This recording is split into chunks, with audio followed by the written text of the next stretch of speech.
When you clearly don't work somewhere, but people seem to think you do. Welcome to this episode of I Don't Work Here, Lady. Our first one is from Dark Kapla. I worked for CompUSA in 1999. The uniform matched Chili's at the time, khakis and a red polo. As the Chili's was directly across from our store, many of us ate there at lunch. So, sitting at the bar area, running through my workday to that point, I wind up with the store manager walking up to my table asking, "What do I think I'm doing?" And a guy standing nearby with his arms crossed, looking pissed. I looked at him and said, "Waiting for my burger?" with a raised eyebrow pointing at my shirt. "Manager, I eat here 3 times a week. You know me and that I don't work for you." The Chili's manager clicked in almost immediately and apologized, then explained to the customer that not everyone wearing a red shirt worked for him. Unfortunately, the offended restaurant patron went across the street and complained to my management that I was abusive. Despite the Chili's manager backing my story, my management wrote me up. There's a reason why CompUSA went out of business. Moronic management was definitely part of it. I don't even see how the manager could write somebody up, especially if you're not even technically on shift. Like, if you're not even on shift, how can you get written up? That makes no sense. But definitely gives credit to the moronic management argument. This next one is by Leroy Mommy. My husband is a manager at a local big-name grocery. We were down to 1 car at the time as the other clunker died and had not been replaced. I was waiting in front of the store for my husband's shift to end when a crazy lady demanded I check her out. I had barely gotten out a "sorry, I don't" when she stomped off to a manager to complain. I overhear her complaining to hubby, "That lazy employee," pointing to me, "refused to help me and she should be fired."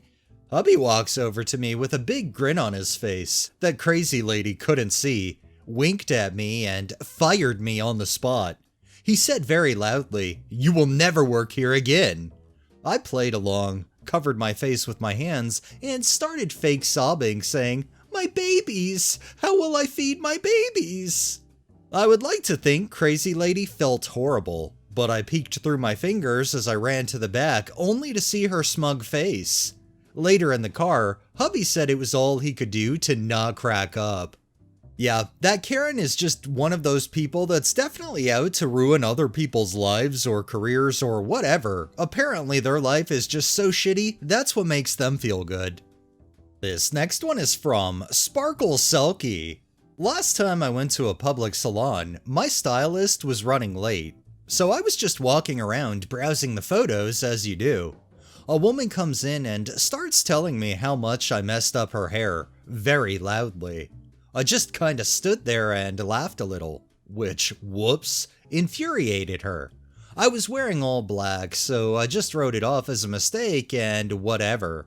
She storms over to the front desk and demands to see the owner to talk about my poor haircutting skills. The owner is deeply confused when she points to me. She looks up who her stylist was in the appointments. I'm just chillin' when the owner brings over the person that did her hair so they could help adjust it and get it right. I know I was wearing all black, but I do not know how she got us confused.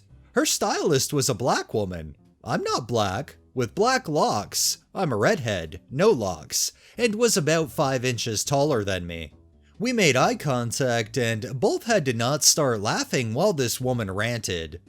I mean, this woman is complaining about this person's haircutting skills, but I would have to question about her visual skills and whether she needs an eye exam. This next one is by Adam53185. This may have been one of the most embarrassing moments of my entire life. Here goes. So, I was in Best Buy, getting a gift for my sister's birthday. I wasn't able to find what I was looking for, so I began looking for an employee. I looked over and saw someone wearing a Best Buy uniform, so caught his eye and made a light gesture in greeting. I waited for about 10 minutes, just to wait if he would come and assist me, like some people expect. I get pretty anxious approaching strangers, especially store employees, so I waited, finding it odd that this guy had stayed still. Eventually, I got tired of waiting and went up to this guy, intending to ask him for help. The guy was a cardboard cutout. I had waited 10 minutes for a cardboard cutout to help me. I died inside. Do not recommend. I mean, I suppose from a distance a cardboard cutout would look like a person, but I think it would be awkward that nobody moves for 10 minutes either. This next one is from Suspicious H. This morning I went to Kroger to grab a few things. Now, as most of you probably know, or guess, Kroger employees have a distinct uniform. Blue apron, or white, almost lab coat looking jacket. I got everything I needed and was looking for some self-checkout tills, hoping to minimize socialization as much as possible. Unfortunately for me, today was not that day. I'm standing in line with my small cart when I hear a lady shouting, "Ma'am, ma'am!" So I look in her direction. She shouts again, "Do you work here?" I politely tell her no, so she says, "Well, do you work here?" I respond to her, "No, I don't work at Kroger. I've said no." This must have pissed her off, seeing as she continued to glare at me every now and then as she scanned her groceries. My bad for not working at Kroger, I guess? Edit to add, I was wearing a green sweater, dress pants, and heels. But obviously a Kroger employee, guys. I feel like if you go into a place that's well known, especially like Kroger, then you would definitely know how the employees are dressed. I don't know, maybe I'll give this lady the benefit of the doubt that it was her first time ever in that store. And our final one is by Zeroy. I was casually shopping at the supermarket, dressed in regular clothes, just minding my own business. Suddenly, this lady approaches me and says, "Excuse me, can you help me find low-fat milk? I can't seem to find it anywhere." I tried to explain that I didn't work there, but she cut me off mid-sentence. "Don't be lazy, just check the fridge section for me." So I thought, why not? I found the milk for her, handed it over, and thought that was the end of it. But no, another customer saw me and came up asking where the bread aisle was. Then another wanted to know if the store had gluten-free pasta. Before I knew it, I had a small crowd treating me like an actual employee. The funniest part? The store manager walked by, patted me on the back, and said, "Great job today! We need more hard-working people like you." I still don't know if he was being sarcastic or if he really thought I worked there. I just grabbed my groceries and ran before things got weirder. I mean, hell, stick around, the store manager might swing back out and give you an actual employee uniform, and then you officially do work there. Alright, that's enough stories for the day.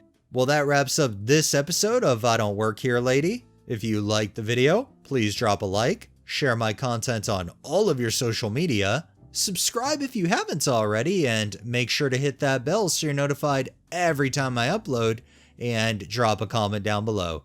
It really helps with the algorithm and helps new people find my channel. Thanks for watching, thanks to my patrons and super thanks contributors. Have a great day and stay safe out there.